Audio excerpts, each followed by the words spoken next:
Hey guys, it's Noah from AppVision, and this is what will be a very different kind of video. It's not a review, it's not a news update, but instead a head-to-head of what I feel is one of the biggest rivalries in the tech world these days. And now that I've gotten a chance to get my hands on both of these and spend a substantial amount of time with each of them, I figured that it'd only be appropriate and necessary that I compare the two. Now I know this is a long time coming, but here it is. This is the Xbox One versus the PS4.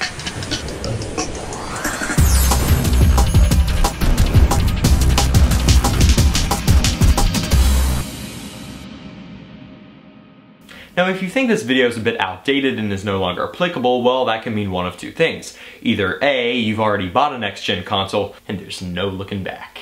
Or B, you believe that the winner's already been clearly distinguished over the past couple of months. But really that statement isn't quite true, since some of this year's biggest games, exclusives, and even some hidden features are still awaiting release later this year in Q4. So the way I'm breaking this video down is into 5 parts: control, user interface, online services, hardware and design, and exclusives. Now in each of the 5 categories I will do my best to judge as accurately and fairly as possible without being biased, and we'll come to a conclusion after the end, deciding which console is best for you. So let's get into it. In terms of control, both consoles successfully bring games to the table with their controllers. With Sony's DualShock 4 controller, functionality instead of feel is the main focus, as opposed to Microsoft's One controller, where the feel and comfort of the device is what seems to be most important. Now in my time with the DualShock 4 controller, it really reminded me of the Wii Stick. You remember this little guy? Go way back about 8 years and you'll get a pretty good idea of what I'm talking about. So you're probably wondering, well, why or how? Well, in similarity to the good old Wii Stick, the DualShock 4 has a motion sensor in it, which is incorporated into all kinds of PS4 games such as infamous Second Son. An example of this would be where you're instructed to turn the controller sideways, point it at the screen, and use it as an aerosol can when painting graffiti along the streets of Seattle. And well, actually, it's quite cool. Now sure, many of these features may seem a bit gimmicky, like the speaker that spits out occasional ambient noises and the futuristic color-changing light on the back of the controller, but if game developers continue to utilize them through their games in the coming years, it could certainly be a win for Sony. Rather than that, the analog sticks are nice and responsive. I actually like them more than the One controllers, and all buttons in addition to the D-pad were more or less the same as the ones from the DualShock 3. Moving right along, we have the Xbox One controller, which is not only more stylish, but brings a sense of solidity and heft that the DualShock controller simply can't compare with. Featuring innovative haptic feedback and newly integrated impulse triggers, the One easily comes out on top in this category. Why? Because it feels better, it plays better, it's a better overall gaming experience. However, this is only by a little bit, as the DualShock is a worthy contender since you can recharge as opposed to having to spend additional money on that good old pair of AA batteries that you just happen to run out of. Now you can get the charge and play kit from Microsoft, but it will cost you an extra $30 or so. Alright, so next up we have user interface, which hands down goes to the PS4. Now ironically, PlayStation has a poor track record of having unattractive, confusing dashboards until now. Sony made sure that it's simple and to the point while also being sleek and stylish with its bold live wallpaper and cover art. On the flip side, Microsoft is the exact opposite. In the past, Xbox held the crown for having the nicest, most iconic dashboards throughout its generations, until now. The One's dashboard shares a major resemblance towards the 360's current one, yet it's very limited regarding what you can do with it in one click. And even with new features like Snap to TV, it's still not as game-focused or user-friendly as the one on PlayStation. Then again, Microsoft's hoping that that won't matter too much, since nowadays you can just say, Xbox. So what's a game console without multiplayer these days? Well, Microsoft and Sony are hoping that you'll pay them the well-spent $50 to $60 to receive a bunch of online crap you don't need, excluding Netflix and a few other stray streaming services. I love you, Netflix. Anyways, for the PS4 there's PlayStation Plus, a new service that allows you to play online with friends featuring new servers and all that mumbo jumbo. Or Sony's way of saying, pay us.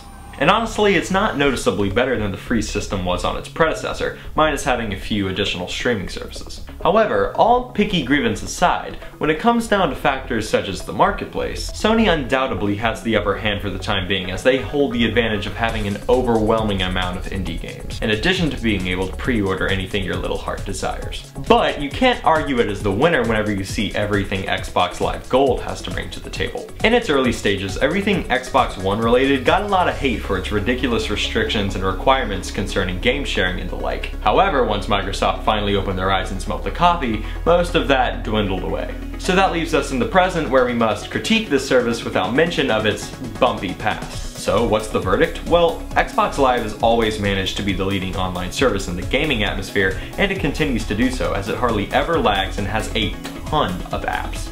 Not to mention the Smart Glass app, which is just astronomically better than the PlayStation app in terms of functionality and accessibility. Sure, you can check to see what friends are online and keep up with your achievements on both, but nothing will ever really surpass being able to use your phone as a controller or launch swift animations to get from one screen to the next like you can on Smart Glass. Do not get any ideas though. Don't buy a Windows phone.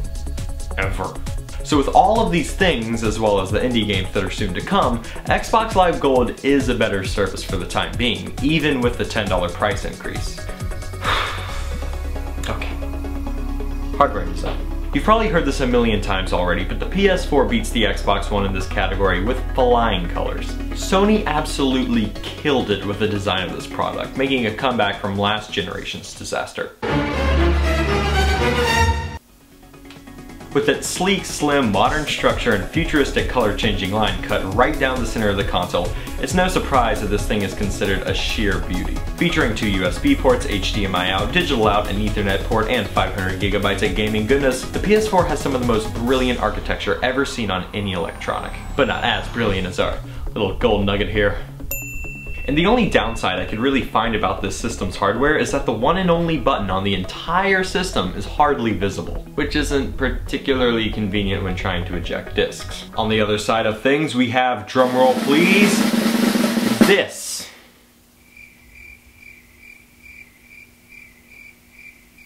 Okay. Get into it. So the Xbox One goes for a boxy black look with glossy and matte finishes along the exterior of the console, giving resemblance to what more people may associate with a VCR than what would seem to be a next-gen console. Featuring 3 USB ports rather than 2, HDMI out and in for television purposes, an Ethernet port, a Connect port, and support for a keyboard, the Xbox One does have more opportunities to connect with other devices than the PS4. However, that's not always necessarily a good thing.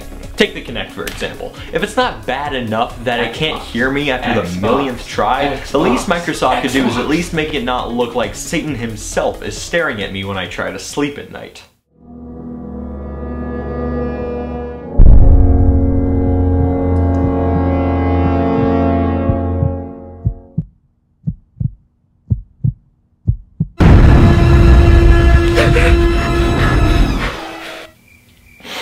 Yeah.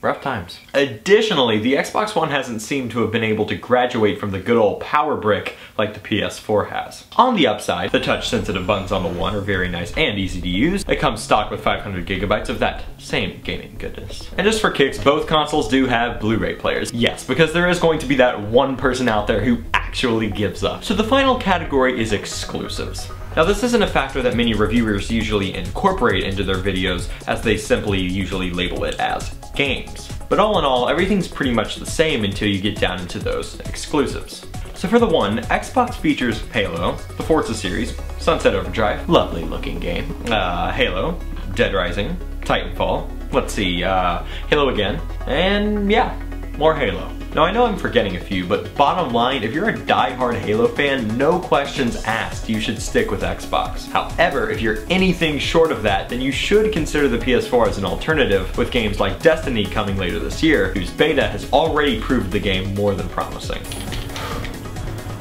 This Destiny beta though. Now Sony's exclusives include games like the Infamous series, Little Big Planet, The Order 1886, Gran Turismo, Knack? And oh yeah, Uncharted. So it pretty much boils down to the games that you have your heart set on based off of the kind of gamer you really are. Me personally, I'm more impressed with what PlayStation has to offer, but then again, that's just me. Now aside from the games themselves, which consoles get their hands on the DLCs and betas first, also might sway your opinion on which company gets better exclusives. When it comes to DLCs, you know as well as I do that when it comes to zombie killing time in the Call of Duty community, Xbox will be the first to get it. On the other hand, when it comes to games like Destiny and franchises like Battlefield, Sony does get first dibs and easy access to those betas. This Destiny beta though. In conclusion, there will be quite a lot riding on the decision of your next-gen console. But at the end of the day, don't get what your friends are getting or be forced into choosing what everyone else tells you to get. Get what you personally want and get something that you can see yourself having an amazing gaming experience on for the years to come. Me personally, I would recommend the PS4. Why? Well, rather than the reasons stated throughout this video, I believe that Sony has a lot in store for next gen in the future, and that they truly care solely about the gaming experience as opposed to TV and other apps and services. Hopefully this video has been able to help you make a decision for yourself, or at least influenced your opinion towards one of the respectable consoles. If so, a thumbs up would be much appreciated, and if you're new, make sure to subscribe so you can get new content on a regular basis. As always, thank you guys so much for watching, and I'll see you in the next video.